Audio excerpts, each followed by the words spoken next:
Right, today's story actually comes quite late in the evening because I had a busier day, and it is our final story of Irish legends of Newgrange, Tara, and the Boyne Valley. Tonight's story is The Magic Branch. Once there was a king called Cormac. One morning he was out walking on the green grass in front of his palace at Tara. He saw a young man coming towards him carrying an apple branch. The branch was covered in beautiful apple blossom.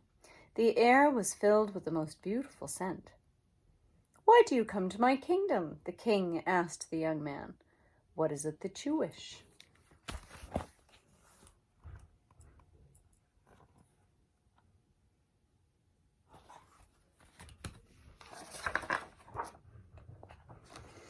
The young man said nothing, but he shook the apple branch.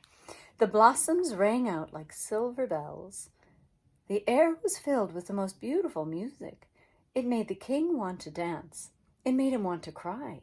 It made him forget all his troubles. All the sorrow of the world was in the music, and all the laughter too. He said to the young man, "That is a wonderful branch. Will you sell it to me?" The young man smiled. "It is not for sale. You may have it, but you will have to give me 3 things in return, 3 things that are very dear to you."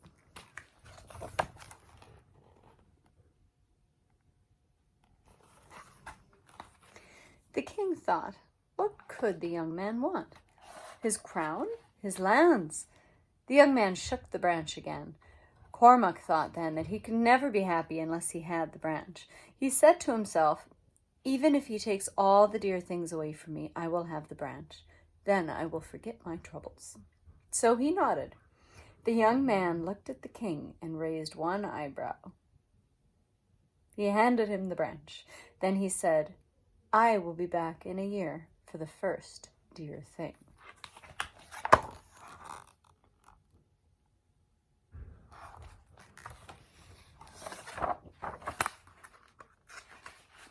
A year to the day, the young man arrived back in Cormac's court at Tara. He took away Cormac's daughter. Cormac cried. So did all his people. But when the king shook the magic branch, everyone forgot how sad they were. For a while.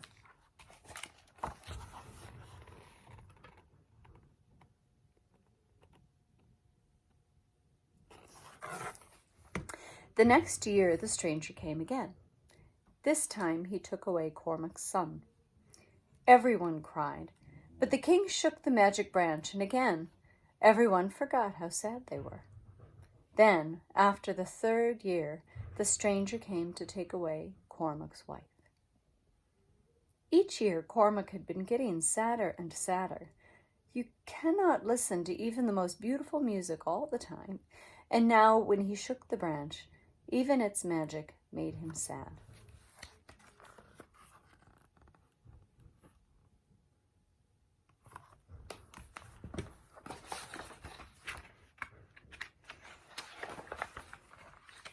So, when the young man led his wife away, Cormac went too. He followed the stranger for mile after mile. He walked and walked over the horizon on a path made of sunset. His feet became sore. His shoes wore out. His fine clothes were torn on brambles and did not keep the rain or the cold out any more. One wild day, his crown was carried away by the west wind. "I am as poor as any beggar," thought Cormac. "Poorer because I have no family. I gave them away. I am the stupidest man in the world."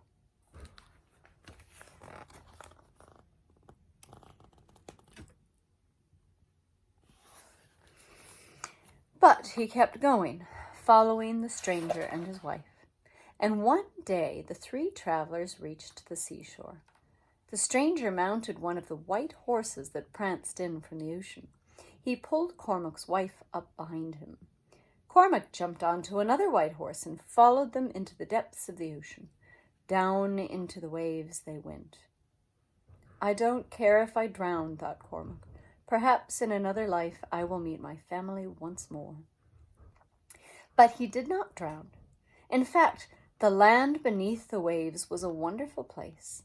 Mermaids smiled at him as they swam past him, combing their long green and blue hair.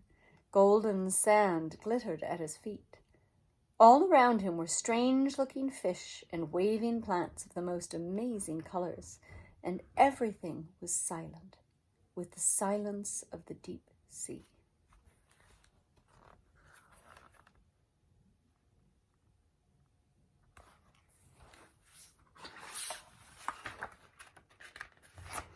And then Cormac came to a palace, thatched with white seagulls' feathers. Cormac knew he had come to the realm of King McKiernan, King of the Sea. He went into the seagull palace.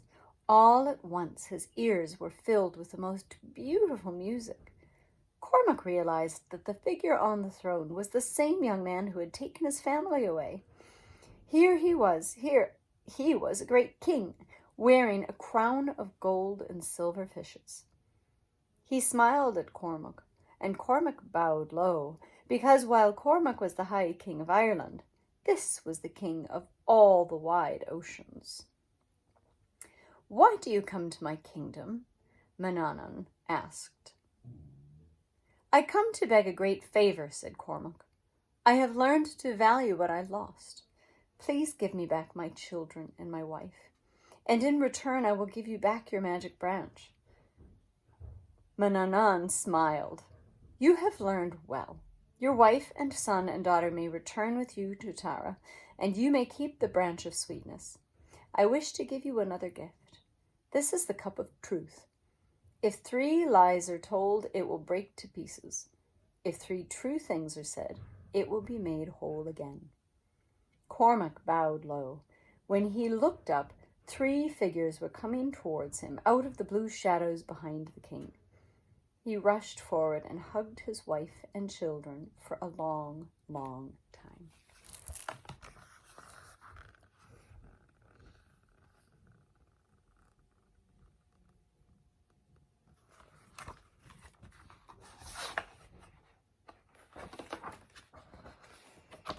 Next morning, when he woke, he was back in Tara. His family was sitting there with him. Beside him was the cup of truth and the branch of sweetness. Cormac became the wisest king Ireland had ever known, and his reign the happiest ever. And they say that when the cows in the fields lie down on a summer's evening and sigh, it is because they are remembering the happy time when King Cormac ruled over Ireland.